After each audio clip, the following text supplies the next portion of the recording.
A powerful businessman sees his life of luxury shaken when he meets a boy holding a note.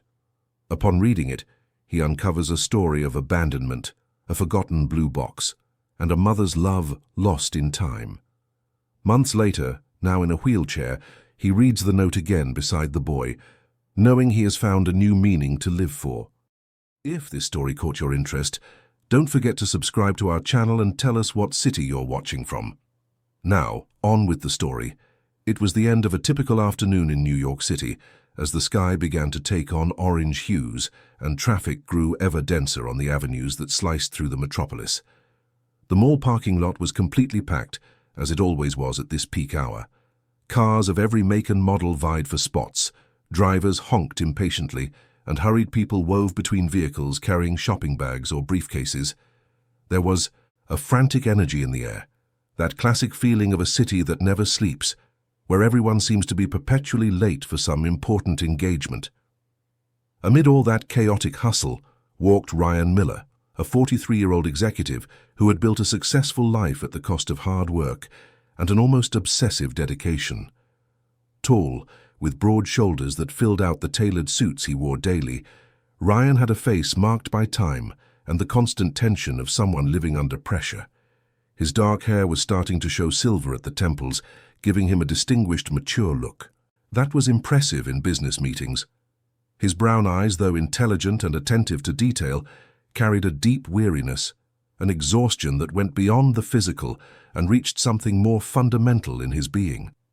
On that particular Thursday afternoon, Ryan crossed the parking lot with his characteristic stride, leaning discreetly on a fine wooden cane with polished silver details.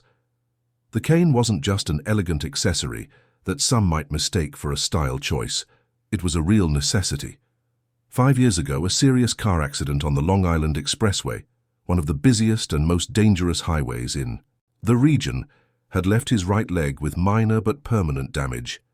The collision could have been fatal, the doctors had said at the time, and Ryan knew it all too well. There were moments, especially during sleepless nights, when he still remembered the impact, the sound of twisting metal, the absolute fear he felt in those eternal seconds. But even though it was just a small physical limitation in the grand scheme of things, that cane was a constant reminder of vulnerability, of mortality, something a man like him, accustomed to controlling everything around him, preferred not to dwell on. He balanced his cell phone between his shoulder and his left ear, talking tensely with his business partner, Mark, about the latest fiscal quarter's results. The conversation was fraught with tension, filled with numbers, optimistic and realistic projections, and concerns about the competition and the ever-changing market. The business consulting firm they had founded together 12 years ago was growing steadily, expanding into new sectors and winning over larger, more demanding clients. But growth also brought proportionally increasing pressures. Investors wanted better results quarter after quarter, clients demanded more value for their money, and employees needed constant attention and direction. It was a never-ending cycle of demands that consumed literally every minute of Ryan's day, including the weekends he rarely managed to enjoy. Too focused on the conversation about profit margins and expansion strategies, completely immersed in the commitments that still lay ahead of him that evening, he barely noticed when a small, frail figure emerged in his path from between two parked cars. It was only when he heard a child's voice, high-pitched and filled with genuine urgency, that he finally pulled his attention away from the business call.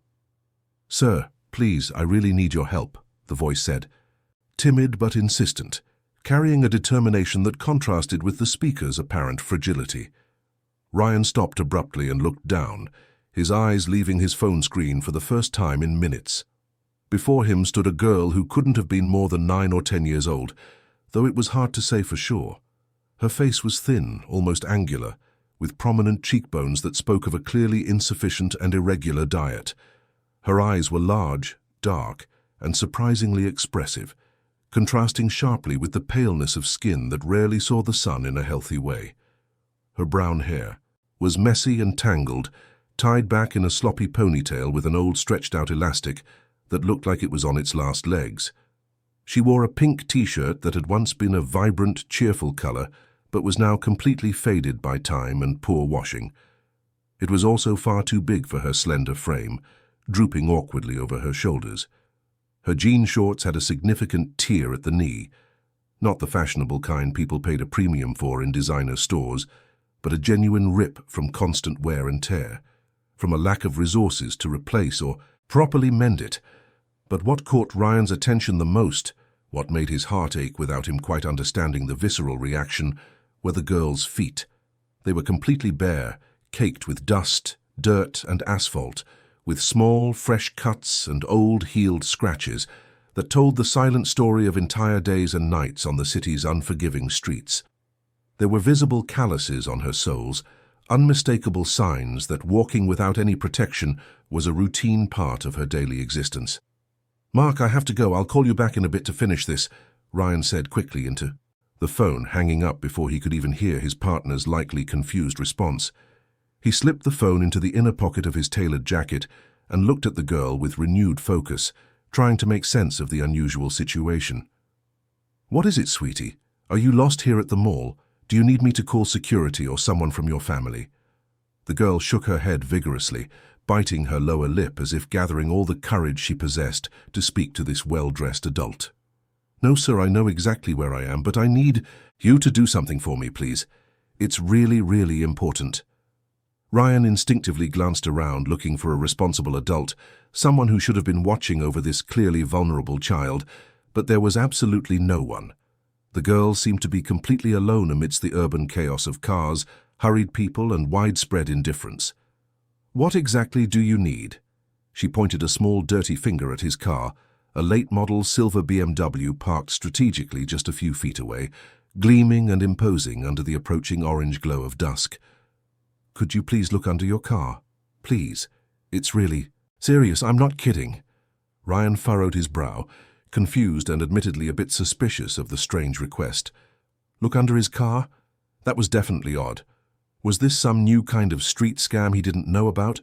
But looking closely at the frail little girl, seeing the crystal-clear sincerity in her large, vulnerable eyes, he found it extremely difficult to imagine any ill intent. "Why exactly should I look under my car? Can you explain?"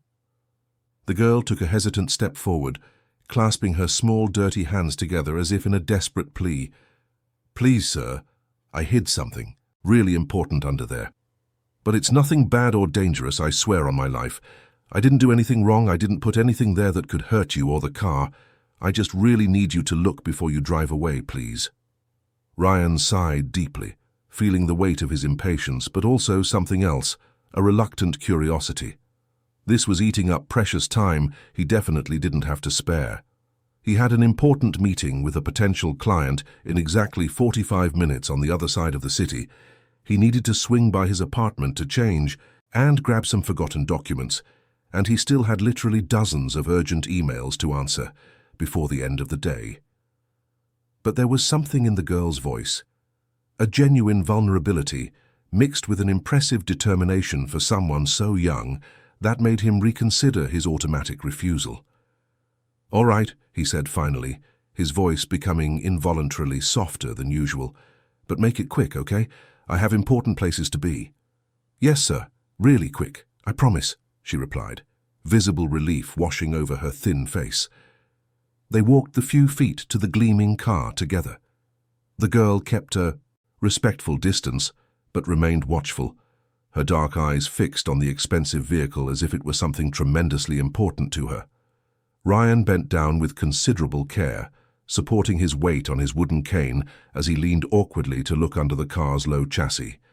The golden light of the setting sun still partially illuminated the narrow space between the warm asphalt and the car's underbelly, and that's when he saw it clearly. A small, neat package wrapped in brown paper, strategically placed right next to the rear right tire, sheltered and hidden. "Is this yours?" he asked, his curiosity growing, as he slowly straightened up and looked at the girl with renewed interest. She hurried over and knelt on the still warm pavement without a second thought, not caring about the dirt. With extreme care, as if handling something incredibly valuable and fragile, she retrieved the small package with both hands. Ryan noticed that her small, dirty hands were trembling slightly as she held the bundle. The package was still warm to the touch. "Yes, "It's mine, sir," she said softly, almost in a whisper, clutching the package tightly to her thin chest with both protective hands. "It's my lunch for today." Ryan blinked several times, processing the unexpected information that made no immediate sense. "Your lunch? Why on earth did you hide your lunch under my car? I don't understand." The girl looked down at the ground, as if deeply ashamed to have to explain the humiliating situation. "There were some bigger boys following me through the mall. They always do that to me and the other kids. Whenever I manage to get something to eat during the day, they show up out of nowhere and take it from me. They're a lot stronger and older, so I can never stop them. Today, when I saw them coming towards me again, I ran over here and hid my food under your car. It was the only thing I could think of fast." Ryan felt a tight knot form in his stomach, a physical sensation of discomfort and outrage. This fragile child had to literally hide food from others who wanted to steal it. What kind of cruel, unjust world was this, where children had to fight for scraps? "But why my car specifically?" he asked, his voice now considerably gentler and more interested. Her answer came with a disarming simplicity that hit him like a punch. "Because you always park here at the mall, sir. Every single day at the exact same time, between 5 and 5:30 in the afternoon. I noticed a long time ago. Your car is big and it's always in this spot or one nearby, so I figured it would be a safe place to hide my food until the boys left, and I could get it back." Those simple, honest words struck Ryan with an unexpected force, like direct physical blows to his chest. This unknown girl had been watching him for how long? She knew his daily routine, his exact schedule, recognized his expensive car among hundreds, and all this time, for potentially weeks or even months, he had never once even noticed her, never stopped for a second to consciously look around and truly see who inhabited this shared space every day. He was so completely absorbed in his own corporate world, so intensely focused on his endless commitments and business problems, that he had become completely blind to the real people around him, especially the most vulnerable.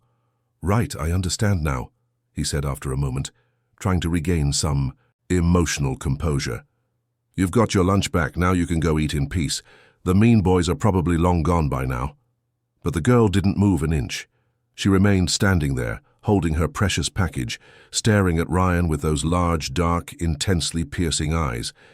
Then, with slow, deliberate, almost ceremonial movements, she began to carefully unwrap the crumpled brown paper. Inside, slowly revealed, was a simple, savory pastry. It wasn't large or particularly pretty, and it definitely didn't look like it came from any of the fancy bakeries in the upscale mall. It was humble, probably. Bought at some cheap, simple bakery on the outskirts of town, or perhaps even given to her by a charitable soul. But it was there, whole and intact, still slightly warm from being cooked. The girl looked at the pastry for a long, silent moment, as if making a tremendously difficult and important decision. Then she slowly raised her eyes to Ryan and did something he would absolutely never forget for the rest of his life. "Would you like some?"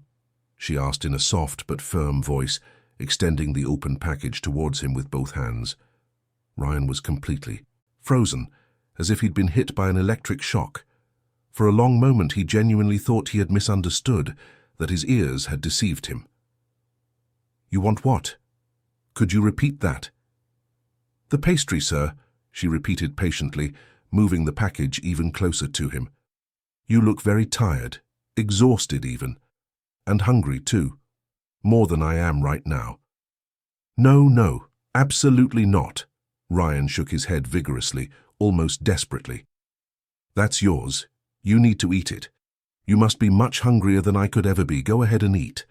But the girl insisted with surprising determination, her large dark eyes fixed on his with an intensity that was both vulnerable and incredibly strong.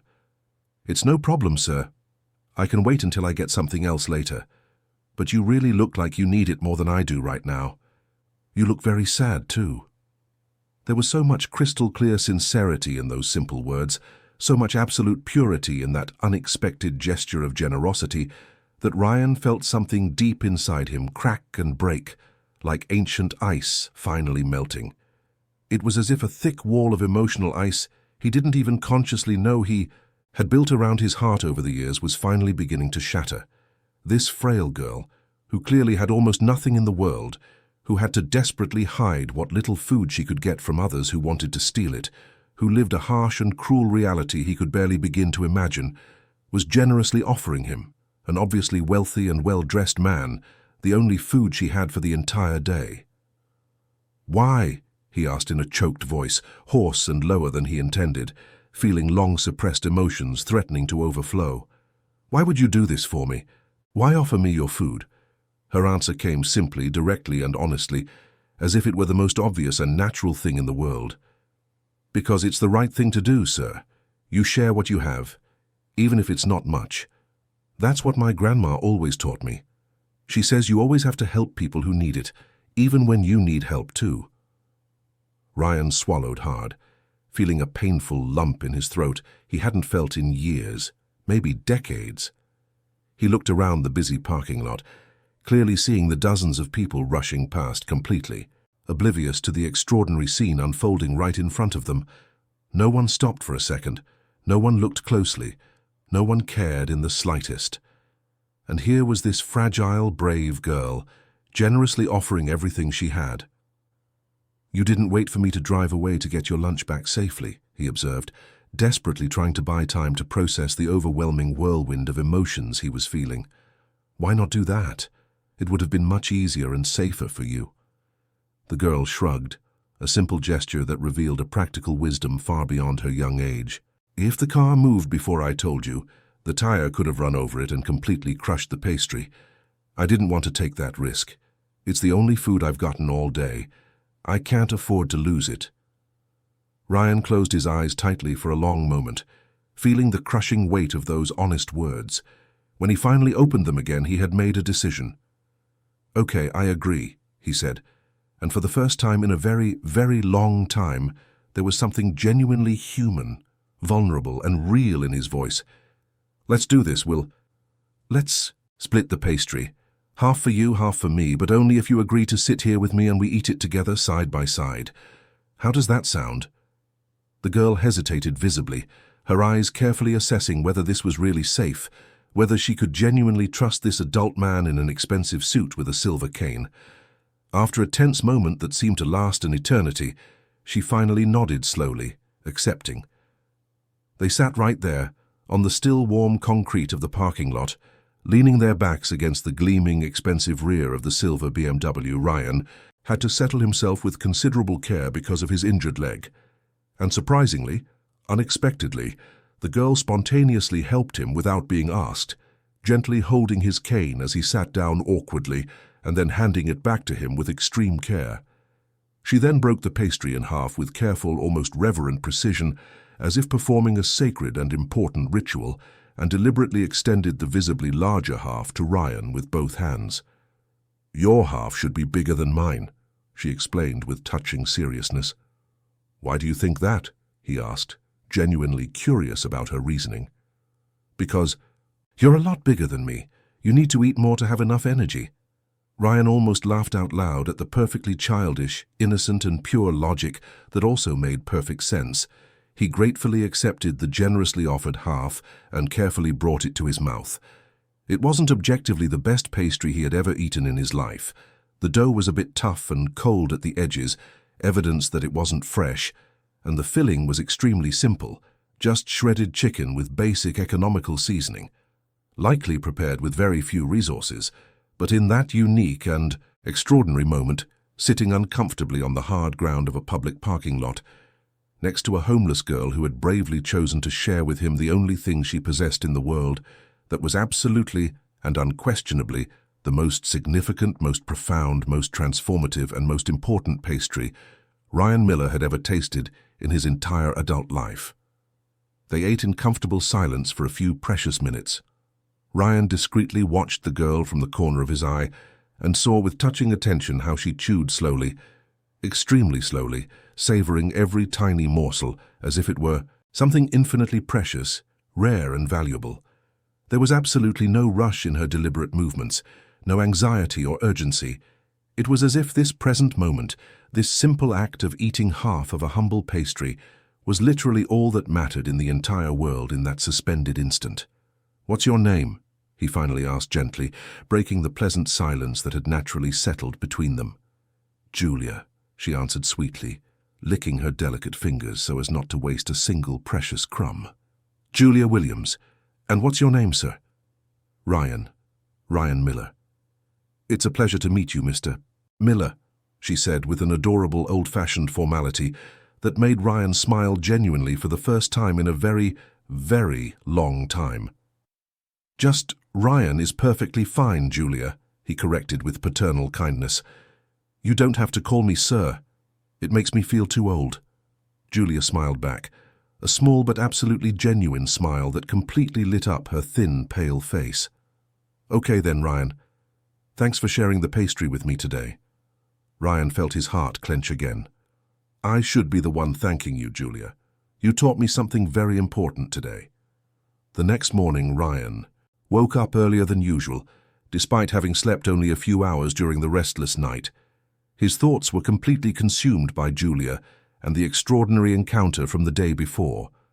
As he mechanically got ready for another day of work, putting on his navy blue suit and adjusting his tie in front of the bedroom mirror, he couldn't stop thinking about the barefoot girl who had shared her only food with him. Before even leaving for the office, Ryan made a decision that surprised him.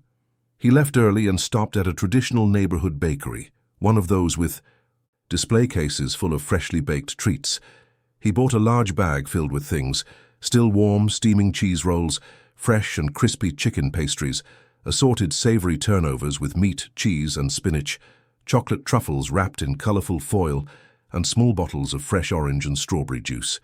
The bakery clerk was visibly perplexed by the absurd amount of food for one person, but Ryan offered no explanation and didn't care about the curious glances. Throughout the day at the office, he had immense difficulty concentrating. Meetings seemed to drag on endlessly, and the financial reports that usually absorbed him completely now seemed meaningless and empty. His thoughts constantly returned to Julia, to that profound lesson in generosity he had received from a child. When the clock finally struck 5 in the afternoon, Ryan quickly dismissed his remaining appointments and left the office with remarkable haste.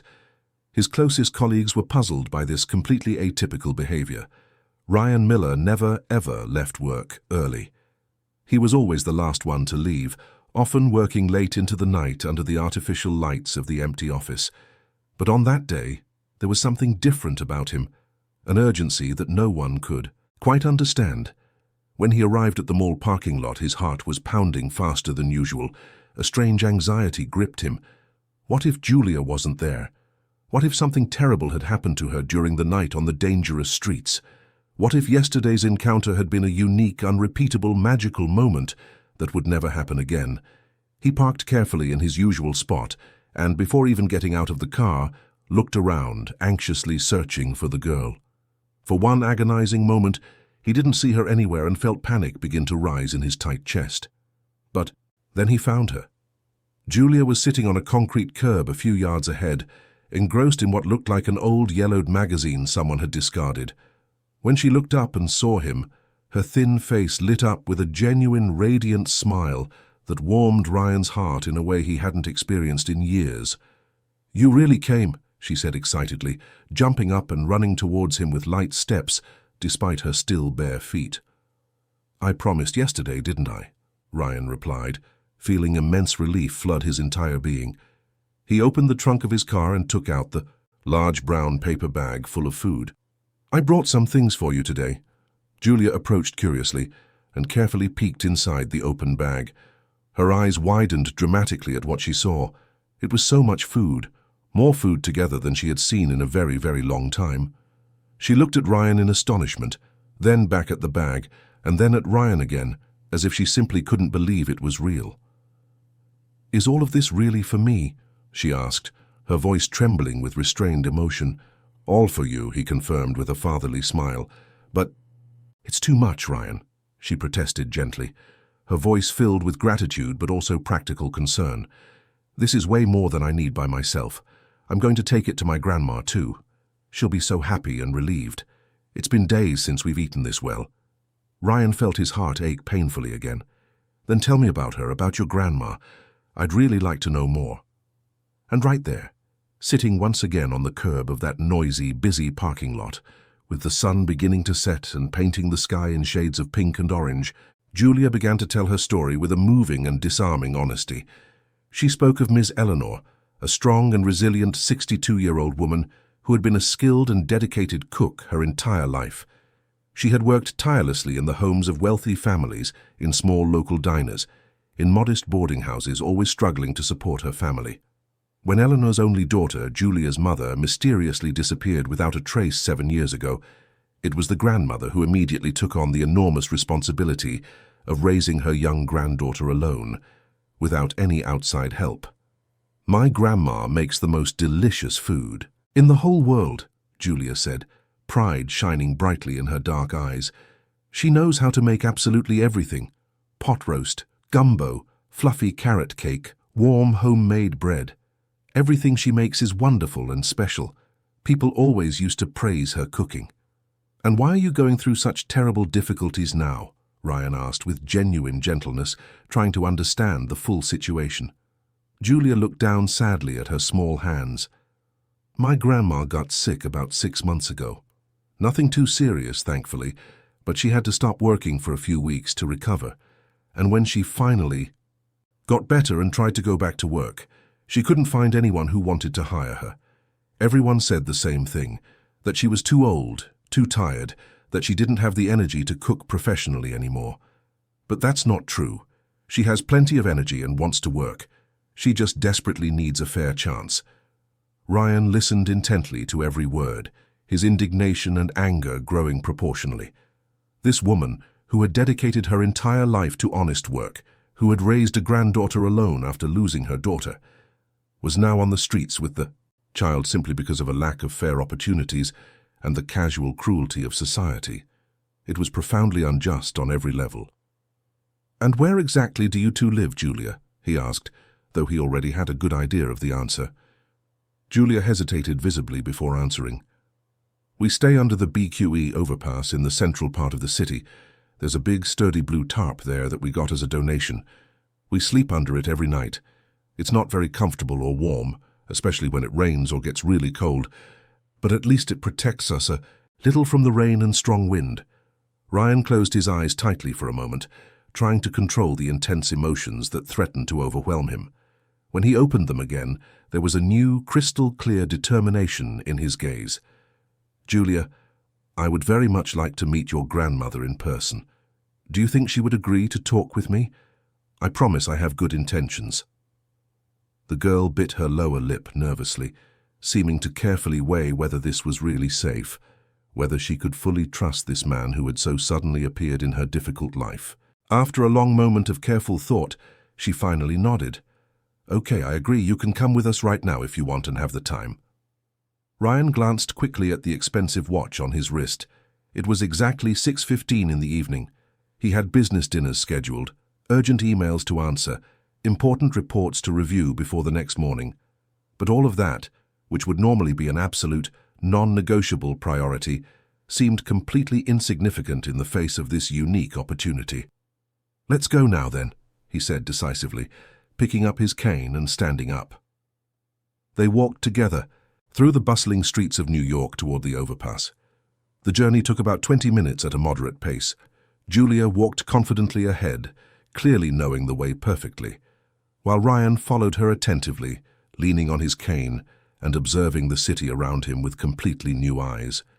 How many countless times had he driven down these same streets, completely isolated in his private world, without ever truly seeing what was happening in them? How many people just like Julia and her grandmother lived here daily, completely invisible to those with too much hurry, too much money, too much indifference to really notice? When they finally reached the specific overpass, Ryan immediately saw the large blue tarp Julia had mentioned.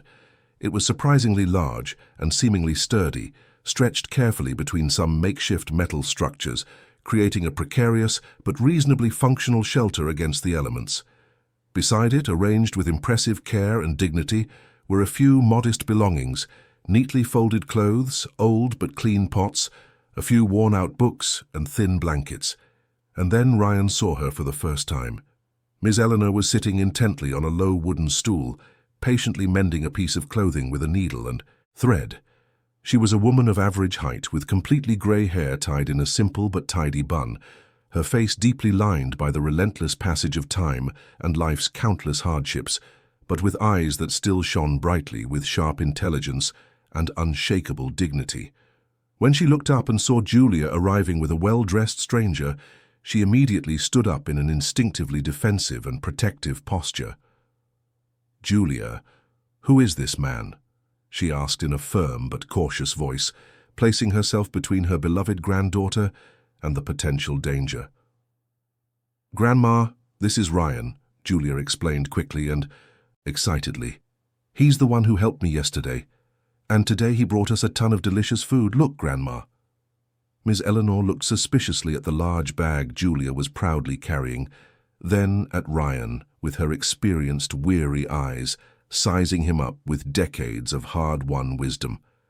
"We don't need your charity, sir," she said with a firm, wounded dignity. "We may be poor, that's an undeniable truth, but we still have our dignity and our pride." Ryan felt the profound weight of those words and immediately respected them. "I understand completely, Miss Eleanor, and I respect that immensely. And I assure you I didn't come here to offer condescending charity. I came because your extraordinary granddaughter taught me a deeply important lesson about true generosity yesterday, and I would sincerely like to repay that in a meaningful and respectful way." Eleanor frowned in confusion. "What lesson is that?"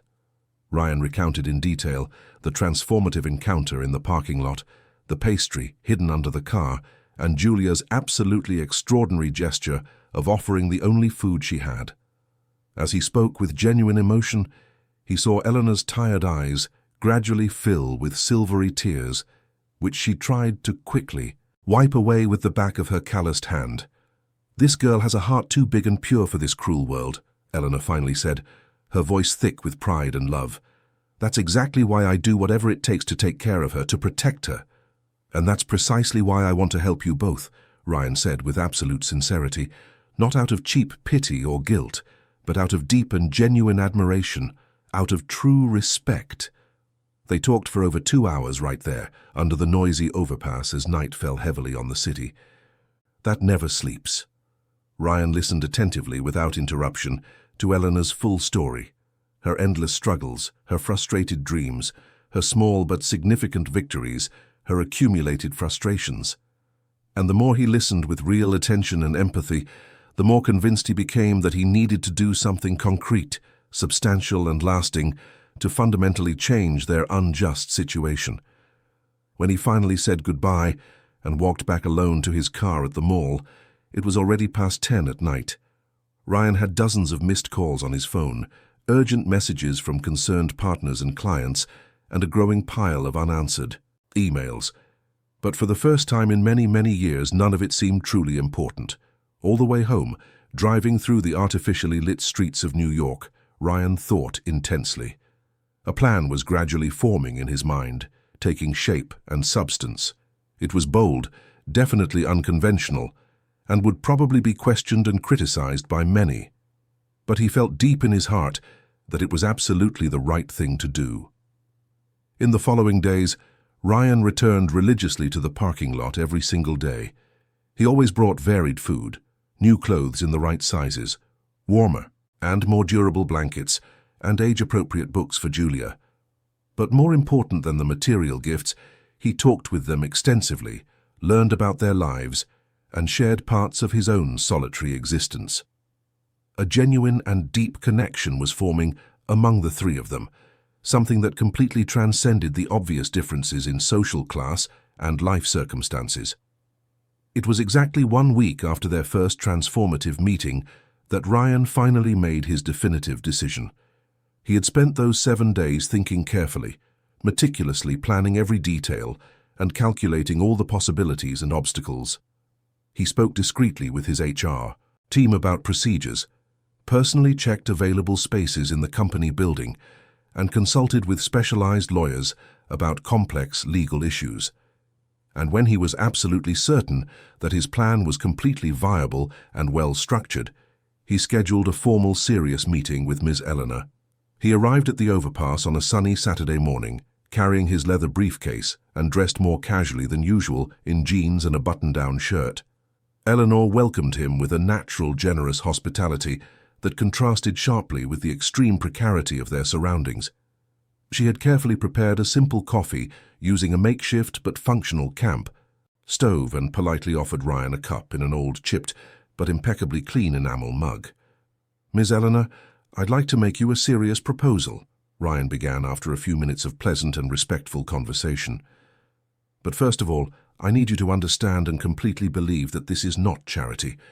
It's a genuine job opportunity, with a decent monthly salary and a full-time position with all the benefits."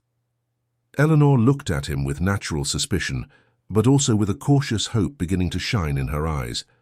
"What kind of job are you offering?" "My consulting firm has a corporate cafeteria that serves lunch to about 50 employees every workday," Ryan explained carefully. "Currently, we have a third-party company providing pre-packaged meals, but the quality is extremely poor and the complaints are constant. I would sincerely like to offer you the position of head chef of our in-house cafeteria. You would have complete autonomy to create the menus, choose ingredient suppliers, and organize the kitchen however you see fit." Eleanor was silent for a long moment that seemed to stretch on forever, carefully processing the surprising and unexpected information. Julia, who was sitting quietly beside her, beloved grandmother, squeezed her wrinkled hand encouragingly. "Why would you do this for us?" Eleanor finally asked, her voice completely choked with emotion. "Why would you risk so much for two strangers?" "Because Julia showed me that true generosity has absolutely nothing to do with how much money you have in the bank, but with the genuine willingness to share what you have," Ryan answered, with absolute honesty. "And because I firmly believe that you deserve a fair second chance in life. All of us, without exception, deserve that." The change happened surprisingly fast in the days following that transformative conversation. When Ryan decided to do something, he did it with total dedication and efficiency. The following Sunday, he rented a spacious van and personally helped Eleanor and Julia move their few modest belongings to the new apartment he had so carefully arranged. It was a modest place in Astoria, Queens, with just one decent-sized bedroom, a small but cozy integrated living room, a functional kitchen, and a full bathroom. By Ryan's standards, and those of any middle-class person, it was extremely simple and basic. But for Eleanor and Julia, who had spent months sleeping under a blue tarp, on the hard concrete ground, that small apartment was literally a dream palace come true. It was dignified, clean, safe, a real home. Julia couldn't stop running excitedly from one room to another, completely mesmerized by every detail that was magical to her.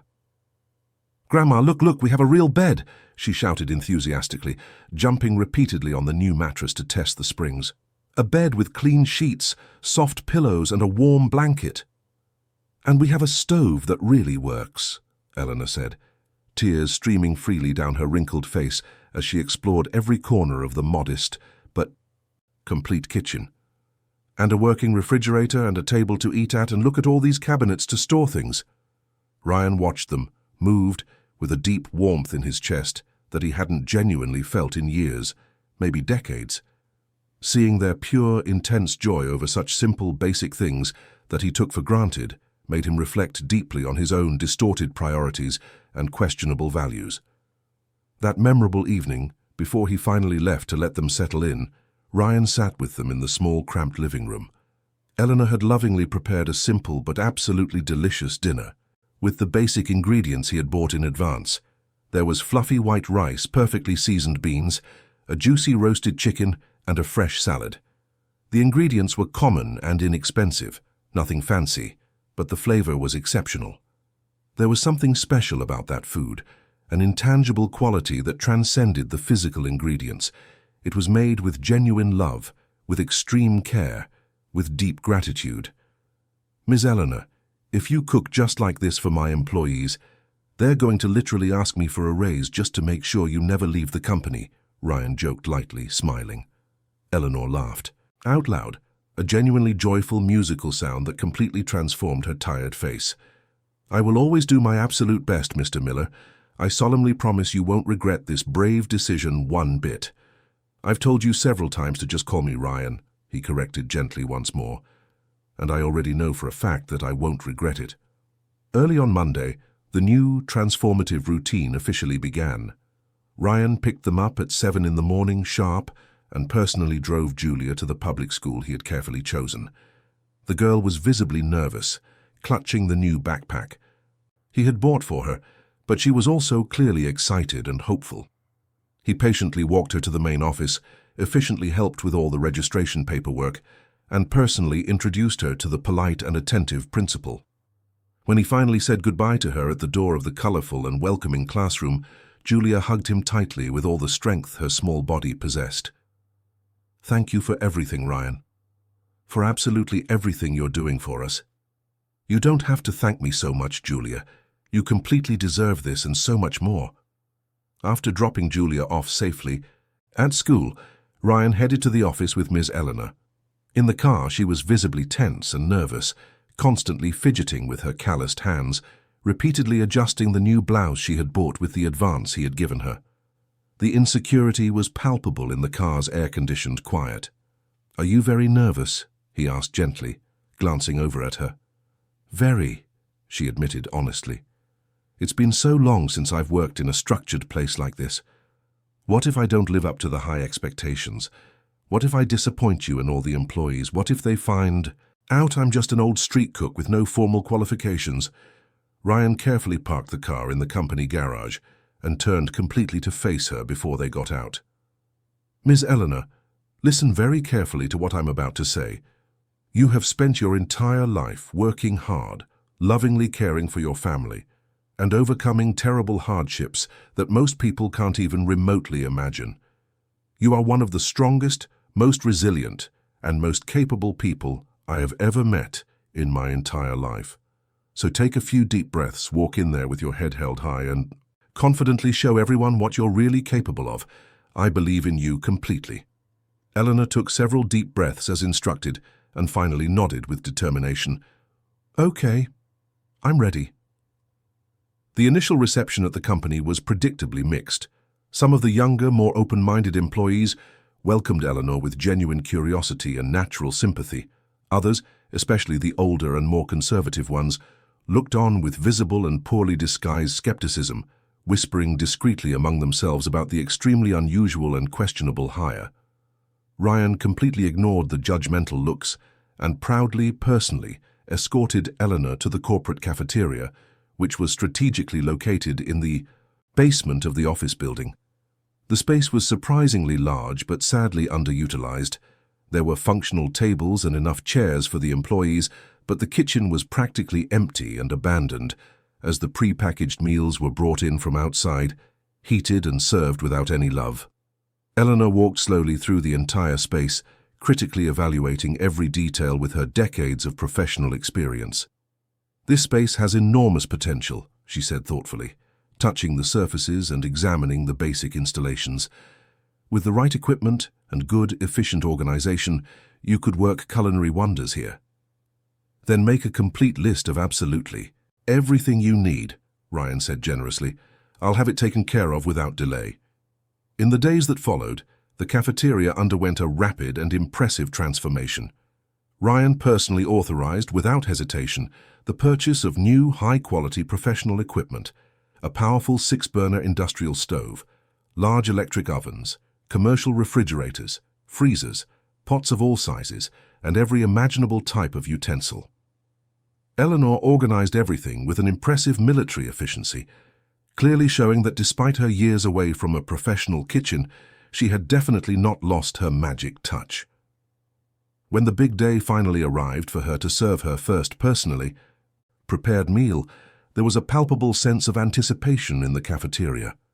Employees arrived in the renovated space, commenting excitedly about the visible change, some genuinely excited and curious, others still skeptical and wary. Eleanor had prepared a strategically simple but impeccably executed menu: a succulent chicken stew with tender potatoes, fluffy white rice, creamy, perfectly seasoned beans, a fresh, crisp salad, and, for a special dessert, a traditional homemade caramel flan. The stunning silence that followed the first few bites was absolutely eloquent. Then, finally, came the enthusiastic comments. "Wow, this is absolutely delicious. I can't believe it. It's been so long since I've had home-cooked food this good. Who is this wonderful new chef? We need to thank her personally."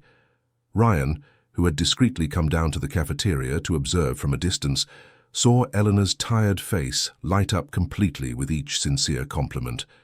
She was working intently in the kitchen, supervising the final details, and when a group of employees specifically asked to greet her and thank her, she came out, a little shy but visibly moved and proud. "The food is wonderful, simply perfect," a young employee said sincerely. "You truly have blessed hands." "Thank you so much, dear," Eleanor replied with a genuine warm smile. "It's made with a lot of love and dedication for all of you." In the following weeks, Eleanor's transformative presence completely changed the atmosphere of the corporate cafeteria. She wasn't just a technically excellent cook. She was also a genuinely warm and motherly person who sincerely cared about the people she fed daily. She carefully remembered everyone's individual preferences, proactively asked about allergies and specific dietary restrictions, and flexibly adapted recipes to meet special needs. Many employees started arriving purposefully early just to have the aromatic coffee she lovingly prepared, and the lunch hour quickly became one of the most anticipated and appreciated times of the day. But obviously, it wasn't all smooth sailing. Mark, Ryan's pragmatic partner, viewed the whole situation with growing and worrisome suspicion. He was an extremely pragmatic and calculating man, focused exclusively on concrete numbers and measurable results, and he simply couldn't understand why Ryan was investing so much valuable time and considerable financial resources in this seemingly return-free social initiative. It was on a tense Tuesday afternoon that Mark finally confronted Ryan directly in his private office. "We need to have a serious talk about this," he said firmly, closing the heavy door behind him to ensure privacy. "About what specifically?" Ryan asked calmly, though he already knew perfectly well. "About this whole thing with the street cook and the girl you've informally adopted. You realize you're getting way too emotionally involved, don't you? You're spending considerable company money, dedicating precious time that should be focused exclusively on our paying clients, all because of a homeless family you met a few weeks ago. This isn't professional or sustainable in the long run." Ryan felt a justified irritation rise hotly within him, but he consciously forced himself to keep his voice calm and controlled. "It's not an anonymous homeless family, Mark. It's Miss Eleanor, our extremely competent employee, and Julia, a brilliant child who is now in school and finally getting the fair opportunities she always deserved. And as for the company's money, the investment in the cafeteria is already paying for itself. Measurable productivity has increased significantly, the organizational climate has drastically improved, and the employees are visibly more satisfied and engaged. The hard numbers prove it." "But at what real cost to you personally?" Mark insisted stubbornly. "People are talking. They're saying you're having some kind of late-life social conscience crisis, that you're losing your strategic focus, that you're dangerously mixing your personal life with business in a potentially destructive way. This is seriously worrying our investors and major clients." "And what do you honestly think, Mark? Do you think that too?" Mark sighed heavily, running a tired hand through his graying hair. "I honestly think you've changed drastically, and I'm not entirely sure if it's for the better or worse in the long run." Ryan stood up decisively and walked to the large window, looking thoughtfully at the immense city outside. "You're right about one thing. I have changed profoundly, but not in spite of all this, but precisely because of it. I was living completely on autopilot, Mark, working like a mad robot, making a lot of money, accumulating impressive professional achievements. But for what exactly? To come home alone to a cold, empty apartment every night, sleep a few hours and start the empty cycle all over again the next day. Where's the real life in that? Where's the genuine meaning?" Mark fell into an uncomfortable silence, seemingly unsure how to respond to the existential question. "Julia and Ms. Eleanor powerfully reminded me that there's so much more to life than quarterly financial statements and endless meetings," Ryan continued with growing passion. They showed me the inestimable value of true generosity, deep gratitude, and real, meaningful human connection. And you know what? For the first time in many years, I feel genuinely alive, not just mechanically existing. If that's considered losing business focus, then so be it. But you can't realistically save the whole world, Ryan. Not all the thousands of people in similar situations. I know that perfectly well, Ryan replied with conviction. I'm not naively trying to save the world. I'm just consciously doing what I can for the specific people who crossed my path in a meaningful way. And if that inspires other people to do the same in their own lives, that's wonderful. If it doesn't, at least I know for sure that I've made a profound difference in the lives of two people who deserve it. Mark shook his head, visibly frustrated. I sincerely hope you know what you're doing, Ryan. I do, Ryan said with absolute conviction. For the first time in a long time, I really know exactly what I'm doing and why.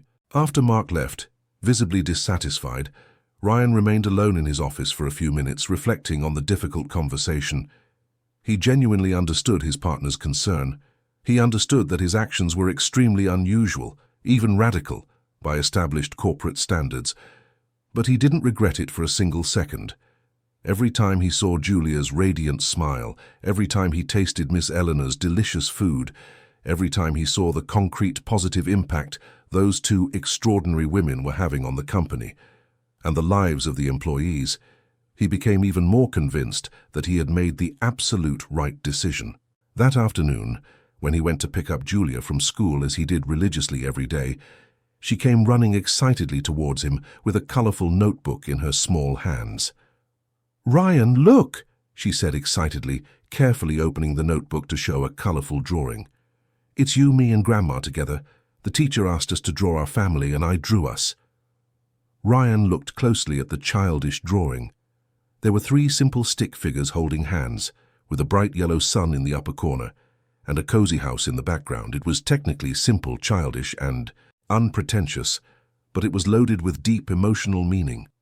Julia considered them family, not by shared blood, not by legal obligation, but by conscious choice, by genuine affection, by deep gratitude. "It's absolutely beautiful, Julia," he said, moved, his voice catching. "Can I keep it?" "Of course you can," she replied proudly, carefully handing him the precious drawing. "It's especially for you."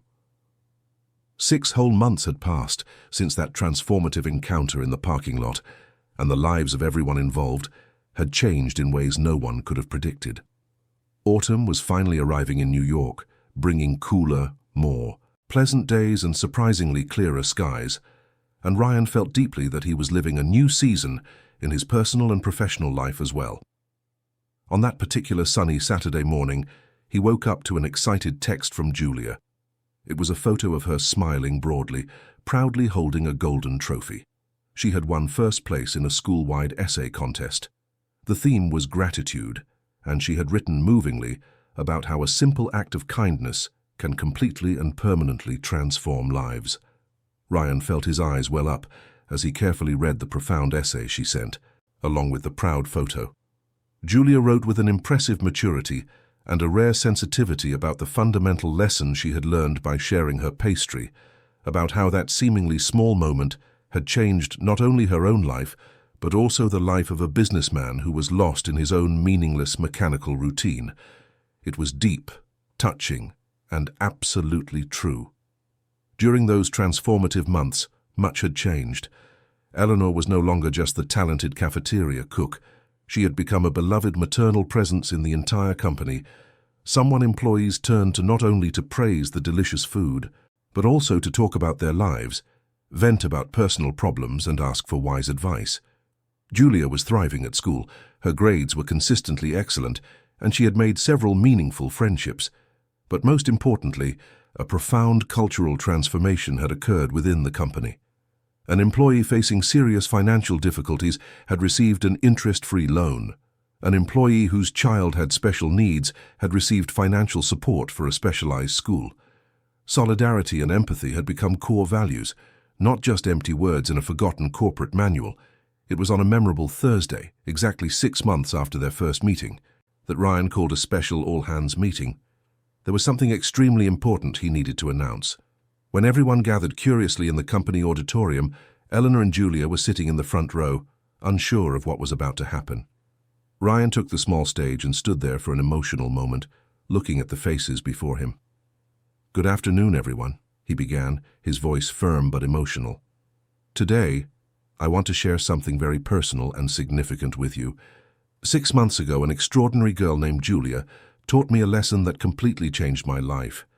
She showed me that a person's true worth isn't in what they possess, but in what they choose to generously share with others." He told the whole story from the emotional beginning. He spoke of the meeting in the parking lot, the hidden pastry, Julia's extraordinary gesture. He spoke of meeting Ms. Eleanor, of the decision to help them in a concrete way. And then, to the absolute surprise of everyone present, he made an announcement no one expected. "And today," he said, his voice thick with emotion, "I would like to announce that I have officially begun the legal process of adopting Julia. With the full blessing and support of Ms. Eleanor, of course, Julia will legally become my daughter." An absolute silence fell over the auditorium for an eternal moment. Then, gradually, the applause began. Timid at first, then growing stronger and more enthusiastic, until every employee was on their feet applauding emotionally. Julia ran to the stage and hugged Ryan tightly, crying with pure joy. Eleanor also made her way to the stage, dabbing at her tears with a handkerchief. But Ryan wasn't finished. There was one more surprise. "And to celebrate this new family we've formed," he continued, when the applause finally subsided, "I would like to inaugurate something special. A mural at the entrance of the cafeteria, dedicated not just to the three of us, but to all of you who embraced this transformation and made it real." In the following days, the mural was completed and installed. In the center was a beautiful professional photograph of the three of them together, smiling genuinely. Surrounding it were photos of all the employees, creating an impressive mosaic of diverse faces united by shared values. And at the top, in elegant letters, was the phrase Julia had written, "The best things in life begin with a simple gesture." On the day of the mural's official inauguration, everyone gathered for the emotional ceremony. Ryan gave a sincere and profound speech. "Less than a year ago, I was living on complete autopilot," he said honestly. "I worked obsessively, accumulated professional achievements, but I didn't feel genuinely alive. Then a girl named Julia crossed my path and offered me a pastry. It was literally all she had, but she chose to share it with me without hesitation. That simple gesture taught me more than years of expensive college, more than decades of business experience. It taught me that what really matters in life isn't what we selfishly accumulate, but what we generously share. It's not how much we earn, but how much we give.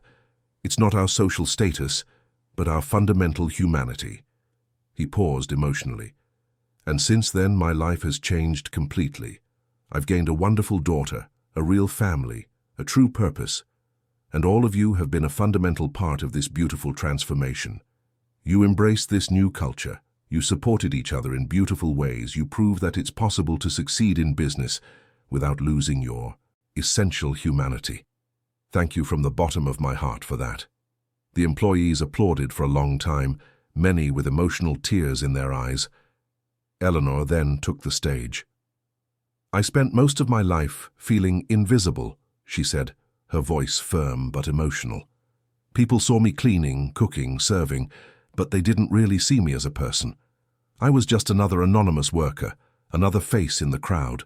But Ryan truly saw me. He saw my granddaughter. He gave us genuine dignity, real opportunity, profound respect.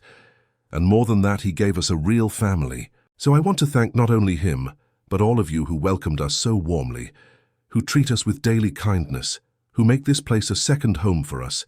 You changed our lives completely." Then it was Julia's turn.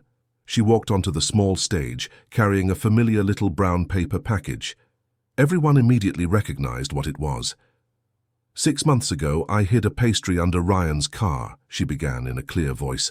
"I was so scared, so hungry, so hopeless. But when he helped me, when he agreed to share that pastry with me, everything changed. He could have easily ignored me, could have given me a few coins and walked away, but he stopped. He saw me. He genuinely cared. Julia carefully opened the package and revealed a perfectly made pastry. It was small, but beautifully prepared by her with Eleanor's dedicated help. She approached Ryan and offered it to him with both hands. "I made this pastry especially for you, to thank you for everything, for giving me a real family, a safe home, a good school, a future with possibilities, for teaching me that I matter, that I deserve love, that I can be anything I want to be." Ryan took the pastry, his hands visibly trembling with deep emotion. He looked at the girl who had become his daughter, at the woman who had become an essential part of his life, at all the employees who had embraced this profound cultural transformation. And for the first time in a very long time, Ryan Miller cried openly, without shame, without trying to hide or control it. They were tears of immense gratitude, of deep joy, of true fulfillment. They were the tears of someone who had found his way back to his fundamental humanity, back to what really mattered in life. He took a bite of the pastry, and the taste was absolutely perfect, not because it was technically flawless, but because it was made with pure love, with deep gratitude, with genuine meaning. It was the most delicious pastry he had ever tasted, even surpassing the first one they had shared in the parking lot. That night, after everyone had gone home, Ryan, Julia, and Eleanor stood alone in the empty cafeteria, looking contemplatively at the newly inaugurated mural. "You know what's interesting," Ryan said thoughtfully. "I spent my whole life thinking success was about having more, earning more, conquering more. But now I realize that true success is having people you love, making a positive difference in the lives of others, and feeling part of something bigger than yourself." Eleanor smiled wisely.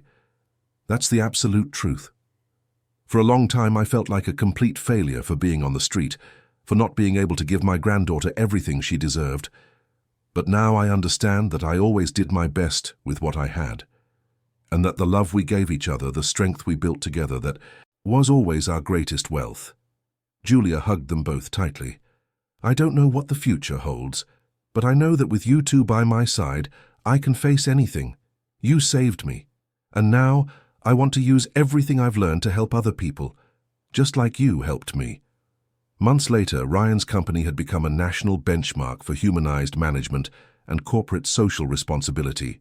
Several other companies began to adopt similar practices, creating cafeterias with quality home-cooked food, implementing concrete employee support programs, and actively encouraging the building of communities within the corporate environment. The story of the shared pastry had spread, inspiring change in many places. Julia continued to excel in school and began volunteering at an organization that helped homeless children. She used her own story to inspire and show that it was possible to overcome terrible difficulties with proper support and fair opportunities. Eleanor expanded her cooking classes and began training other vulnerable individuals, giving them the skills needed to find decent employment. Several partner companies hired her students, creating a growing network of opportunities. And Ryan, he finally found the balance he had been searching for so long. He continued to be a successful businessman, but now his decisions were guided not only by profits, but also by fundamental human values. He came home every day to a loving family waiting for him. He had dinner with Julia and Eleanor. They talked animatedly about their day, and they made plans for the future. The adoption process was finally completed in an emotional ceremony at the courthouse. When the judge signed the official papers, making Julia legally Ryan's daughter, they all cried with joy. Julia proudly held her new birth certificate, which now listed Ryan's name as her legal father. On a special Saturday night a few months after the official adoption, they were having a quiet dinner when Julia asked a profound question. "Ryan, do you regret anything that's happened since that day in the parking lot?" Ryan thought carefully for a moment before answering. "I deeply regret that it took me so long to realize what really matters in life. I regret spending years on autopilot, not really living. But do I regret finding you?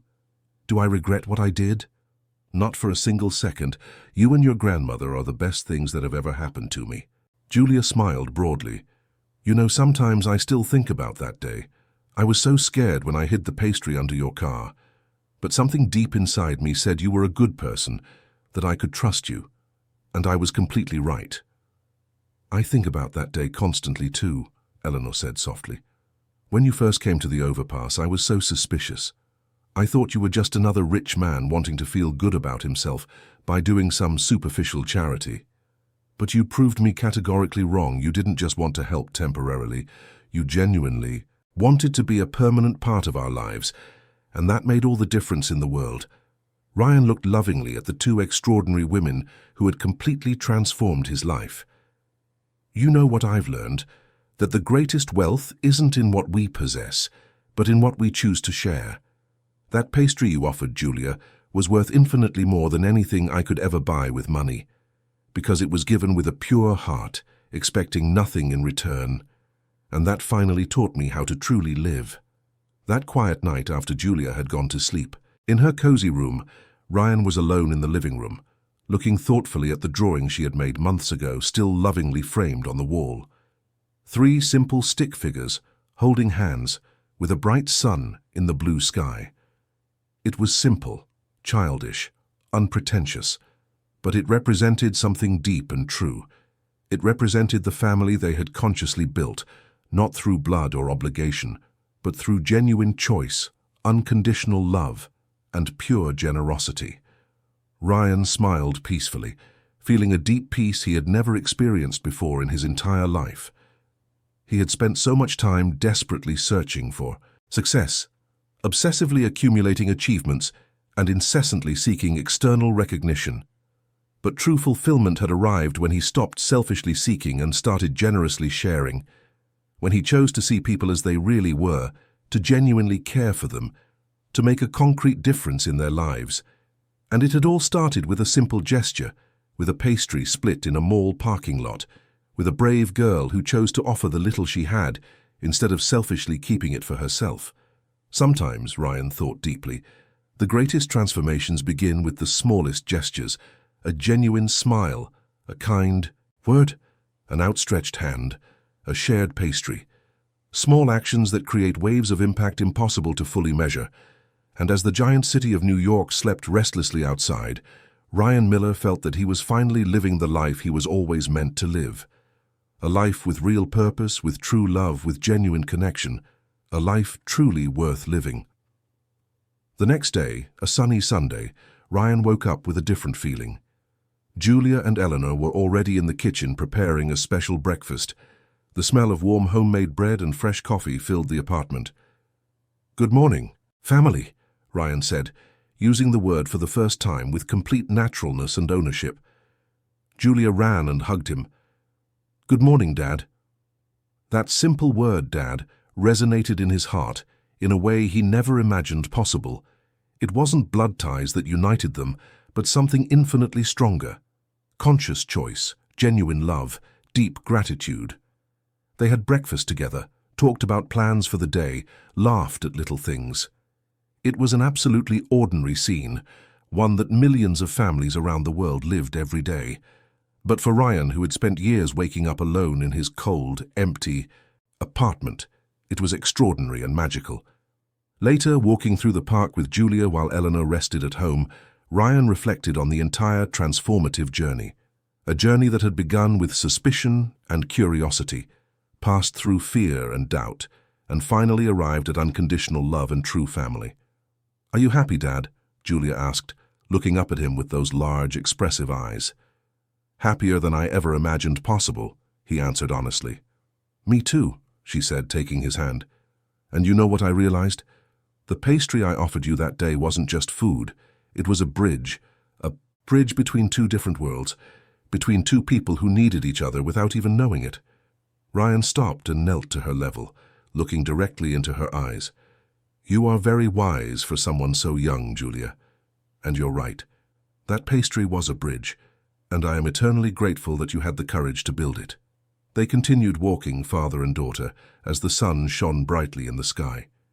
And Ryan knew, with absolute certainty, that this was just the beginning of a long and beautiful journey they still had ahead of them, together. End of story. Dear listeners, we truly hope that the story of Ryan, Julia, and Ms. Eleanor has deeply touched your heart and sparked reflections on generosity and humanity. If you were moved by this transformative journey of love and solidarity, please leave a like, subscribe to the channel, and tell us in the comments which moment resonated with you the most. Every day we bring you intense and moving stories like this one, which reveal the immense power of simple gestures and the extraordinary capacity of human beings to transform lives through true compassion and unconditional love. Always remember, you too can. Be like Julia or Ryan. You too can make a profound difference in the life of someone who needs it. The best things in life really do begin with a simple gesture, with a choice to share instead of keep, to see instead of ignore, to love instead of being indifferent. We look forward to seeing you in the next episode with another story that will stir your emotions and make you reflect on what truly matters in life.